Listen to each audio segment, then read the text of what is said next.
नमस्कार, आप देख रहे हैं मैच बॉक्स। मैं हूं राना और आज एक खास मेहमान को लेकर हाजिर हूं आपसे मिलाने के लिए। वो मेहमान हैं जो सीवान में हमेशा चर्चा में रहते हैं। वो मेहमान हैं जो सीवान के लोगों की सेवा के लिए हमेशा तत्पर रहते हैं। अभी कोरोना काल में यानी कोरोना संकट में बहुत ही ज्यादा मेहनत कर रहे हैं और लोगों की सेवा कर रहे हैं। सीवान नगर परिषद में जब भी किसी को समस्या होती है तो सबसे पहले इन्हीं को याद किया जाता है। जी हाँ, मैं आज आपसे मिलाने जा रहा हूँ सीवान नगर परिषद के उप सभापति बबलू शाह जी से। बबलू शाह जी, बहुत बहुत स्वागत है आपका। नमस्कार नमस्कार रेडियो से नहीं, नमस्कार राणा जी, नमस्कार सिवान की जनता को मेरा प्रणाम है। मैं बबलू शाह उप सभापति नगर परिषद सिवान सह व्यवसायी प्रकोष्ठ जिला संयोजक भाजपा।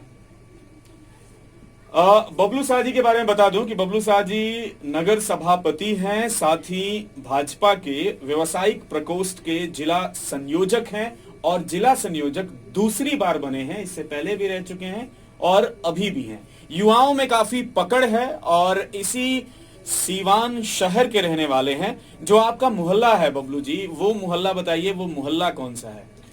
मेरा मोहल्ला दीनदयाल नगर, तुराटोली, जयप्रकाश नगर और सब्जी मोहल्ला है, जो वार्ड नंबर 20 में आता है।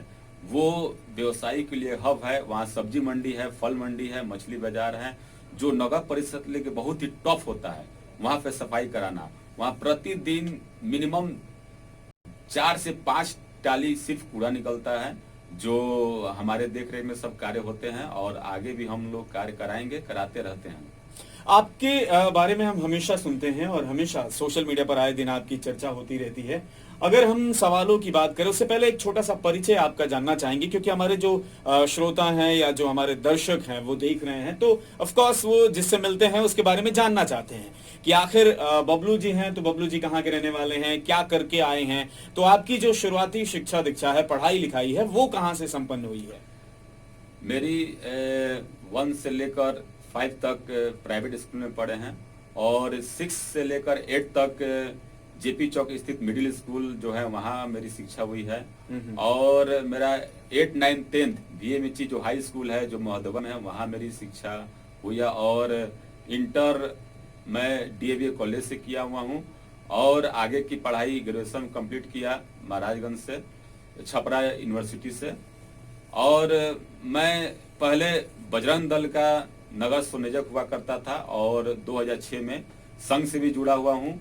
और फिर मैं 2012 में विश्व हिंदी परिषद का जिला महामंत्री बना और 2017 में मैंने चुनाव लड़ा, वार्ड पार्षद बना।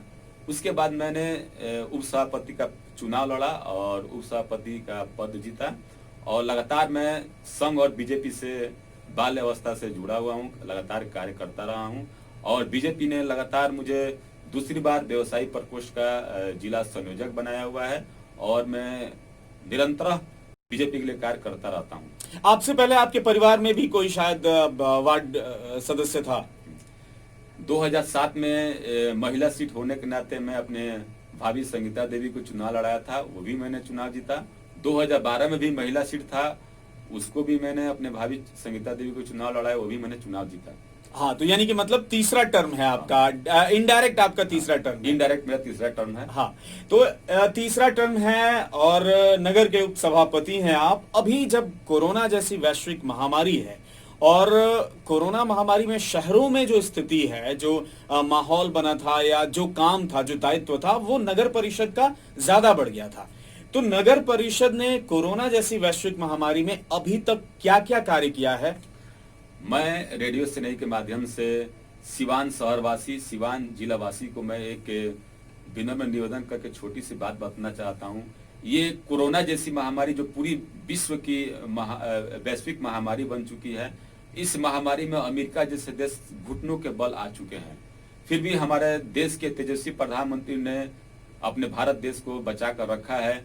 अब आज लॉकडाउन पूरी तरह से टूट गया है। लॉकडाउन टूटने के कारण आज पूरे शहर, सिवान शहर के लोग, गांव के लोग चारों तरफ आ रहे हैं, जा रहे हैं। बिल्कुल, इसमें हम लोग को सतर्क रहना बहुत जरूरी है।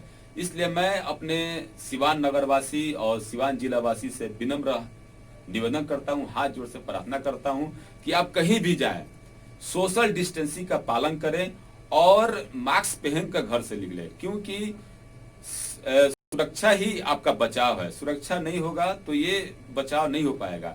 इसलिए मैं दोबारा आप लोगों से हाथ जोड़कर विनम्र निवेदन करता हूं कि आप कहीं जाएं, सोशल डिस्टेंसिंग का पालन करें, मास्क पहने और सैनिटाइजर जरूर रखें। और रही बात नगर पालिका की, नगर परिषद क्षेत्र के अंतर्गत जितने भी वार्ड हैं, सारे वार्डों में हमने एक एक घर को वार्ड पार्षद के माध्यम से उनको मशीन देकर, केमिकल देकर सैनिटाइज कराया है। और प्रतिदिन शहर के अस्पताल हुए, होटल हुए, क्लिनिक हुए, जितने भी मॉल हुए, शॉप हुए, प्रतिदिन सुबह जो बड़ा टैंकर होता है उस टैंकर में केमिकल डाल के पूरे शहर को सैनिटाइज किया जा रहा है, जिसके कारण आज ये नतीजा हुआ है कि शहर में कोरोना एक भी नहीं मिला हुआ है। खुद मैंने अपने वार्ड सब्जी मंडी से 30 सब्जी विक्रेता का टेस्ट कराया, जिसमें 30 का 30 निगेटिव मिला। ये नगर परिषद की देन है कि शहर में एक भी कोरोना पॉजिटिव केस नहीं मिला। मैंने शुरुआती दिनों में भी देखा था कि आप लोग गाड़ियों से प्रचार करते थे कि आप कोरोना से कैसे बचे। साबुन भी वितरित किया जा रहा था, वो बड़े से टेम्पू पे लेके और रोड पे चलते हुए बांटा जाता था। तो उसमें ये नहीं देखा जाता था कि ये नगर परिषद का जो निवासी है या नहीं है, जो भी मिला उसको दिया जाता था। वाकई में आपने बहुत अच्छा काम किया है। अभी कोरोना जैसी वैश्विक महामारी जो है वो भले ही लॉकडाउन खत्म हो चुका है, लेकिन कोरोना खत्म नहीं हुआ है और लंबा चलने वाला है। जब तक वैक्सीन नहीं आ जाता है तब तक ये लड़ाई लंबी चलेगी। तो नगर परिषद सीवान किस तरह की योजना पे काम कर रहा है? आगे की भविष्य की क्या योजना है नगर परिषद की इस कोविड-19 को लेकर? राणा जी, आपने सही कहा कि ये कोरोना आगे और फैलने वाला है और जब तक इसकी वैक्सीन नहीं बनती तब तक हम लोग को सतर्क रहना है। इसके लिए नगर परिषद पूरी तरह से कमर कसा हुआ है। नगर परिषद ने पूरे शहर को, जितने भी नाली हैं, जितने भी शहर के सड़क गली हैं, सबको सफाई पर जोरदार ध्यान दिया गया है और शहर के जितने भी मुख्य नाली है सभी को पोकलेन के माध्यम से और सफाई कर्मी के माध्यम से पूरे शहर के नाली को लगभग 80% साफ कर दिया गया है। और आगे हम लोग लगातार निरंतर ही पूरे घर को सैनिटाइज करेंगे और सैनिटाइज करने के साथ साथ पूरे शहर में जितने भी दुकान है, मॉल है, उसको लगातार सैनिटाइज करेंगे, हॉस्पिटल को सैनिटाइज करेंगे और हमारे नगर परिषद क्षेत्र में जितने भी हमारे सफाई कर्मी हैं उनको हम लोगों ने मास्क दिया हुआ है, उनको सूट दिया हुआ है ताकि वो शहर की सफाई करे, उनको कोरोना न हो। और हम लोगों ने लगातार समाज में, शहरवासियों में जागरूकता फैलाया है कि आप लोग कोरोना से बचने के लिए क्या क्या करना है, इसकी हम लोग लगातार कर रहे हैं अपने अपने तरफ से। और आगे नगर परिषद पोस्टर के माध्यम से कोरोना के प्रति जागरूक किया जाएगा, क्योंकि जागरूकता से ही कोरोना को हराया जा सकता है। बिल्कुल, जागरूकता से ही कोरोना को हराया जा सकता है और इसमें आप अच्छा काम कर रहे हैं। मेरा एक छोटा सा सवाल है, अगर मान लीजिए कहीं पे सैनिटाइजेशन की प्रॉब्लम है या गंदगी की प्रॉब्लम है, पूरे नगर परिषद की बात करूं, मैं एक वार्ड की बात नहीं कर रहा हूं क्योंकि आप उपसभापति हैं, तो अगर किसी भी नगर परिषद के क्षेत्र में आने वाले नागरिक को कोई समस्या हो या कोई इस तरह की दिक्कत दिखती हो तो कंप्लेन करने के लिए क्या कोई नंबर है या कोई उपाय है जिससे वो कंप्लेन कर सके? सही बात है राणा जी, आपने सही सवाल पूछा।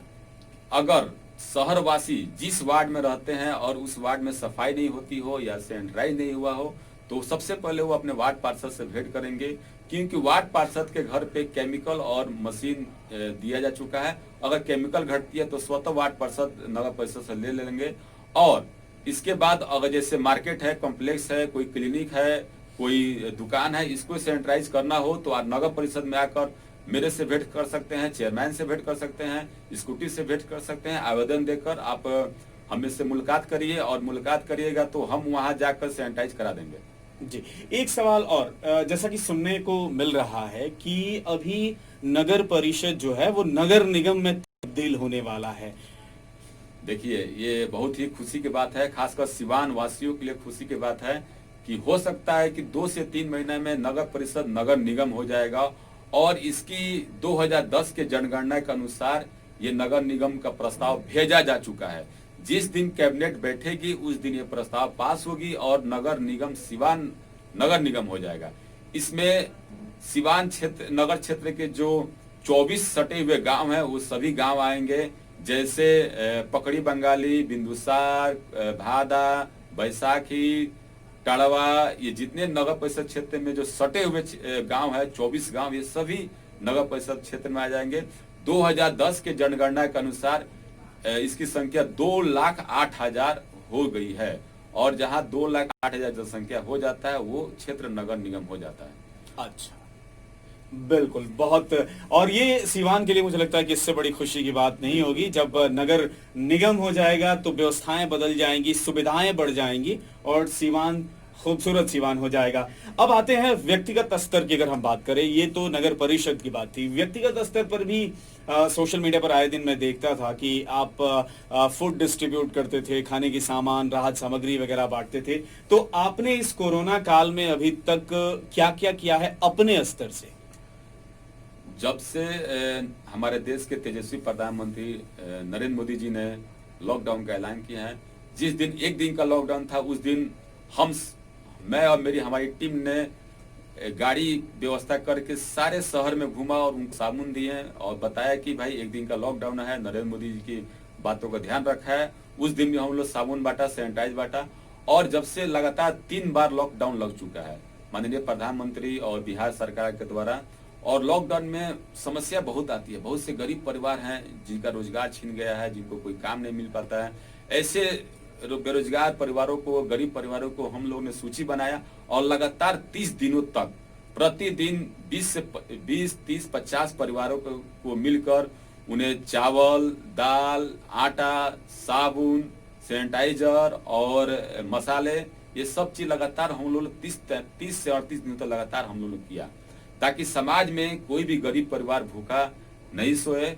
और बहुत सारी समाज सेवी संस्था ने भी इस समाज के लिए, सीवान की गरीब जनता के लिए किया है। मैं उनका भी धन्यवाद देता हूं, जो बढ़ चढ़कर उन्होंने भाग लिया।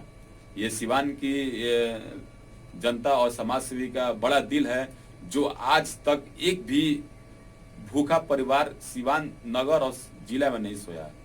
आपका भविष्य की क्या योजना है? आपकी योजनाएं क्या है? क्योंकि आप लंबी रेस के घोड़े हैं, ये पूरा सीवान कहता है और ये मैं भी मानता हूं। तो आपकी भविष्य की क्या योजनाएं हैं? आप किस तरह से सीवान को आगे लेके चलना चाहते हैं? मैं सबसे पहले एक वाइस चेयरमैन होने के नाते सीवान शहर को सफाई, पूरी तरह से सफाई रखना चाहता हूँ, सौंदर्यीकरण करना चाहता हूँ।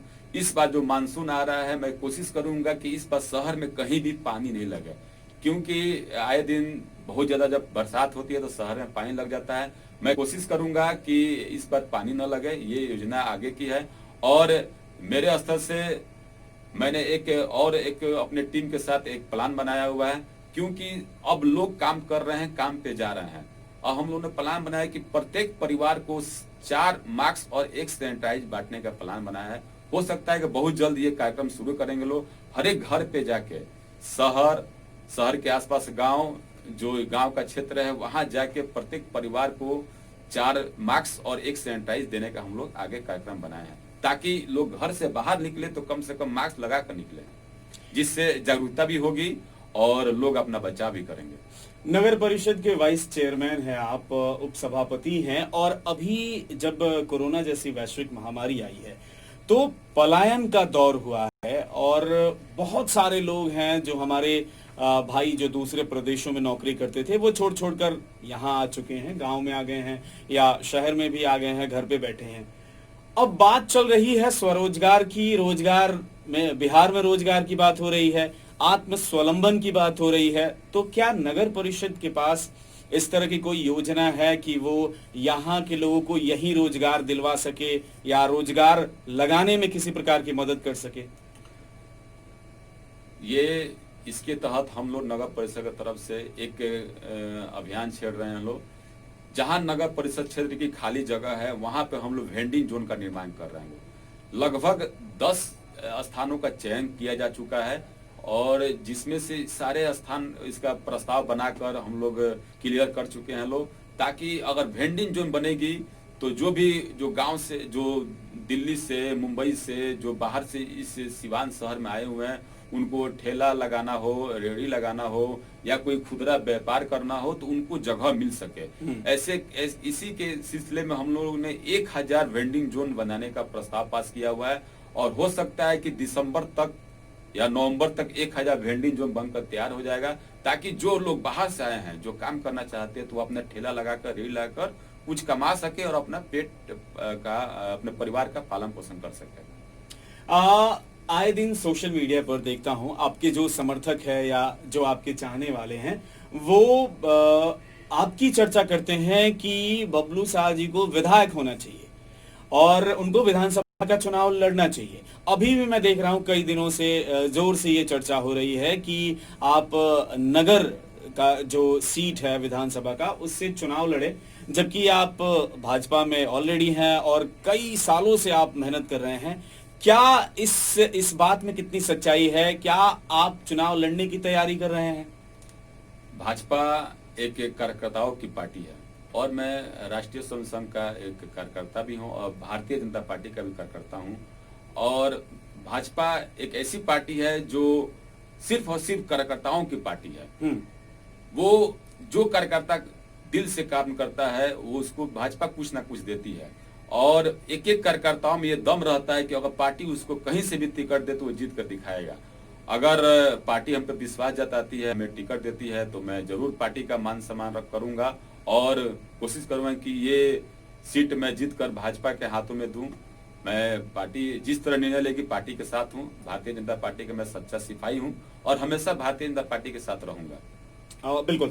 अभी वर्चुअल रैली है अमित शाह जी की, तो वर्चुअल रैली, क्योंकि पहले जब रैली होता था तो नेताओं की एक वो होता था कि किस नेता ने कितनी ज्यादा गाड़ियां भेजी, कितने ज्यादा लोगों को लेकर के पटना पहुंचे ताकि उससे उनका टिकट कंफर्म हो। इस तरह की चीजें देखने को मिली है पहले से। अभी थोड़ा सा दौर बदला है और परिस्थिति के अनुसार वर्चुअल रैली की जा रही है। यहाँ अब आप चाहकर भी दमखम नहीं दिखा सकते हैं, फिर भी सीवान के कार्यकर्ताओं के लिए आप पार्टी के एक पदाधिकारी हैं, उस नाते वर्चुअल रैली को लेकर के किस तरह की तैयारी है, किस तरह से लोग जुड़ेंगे इसमें?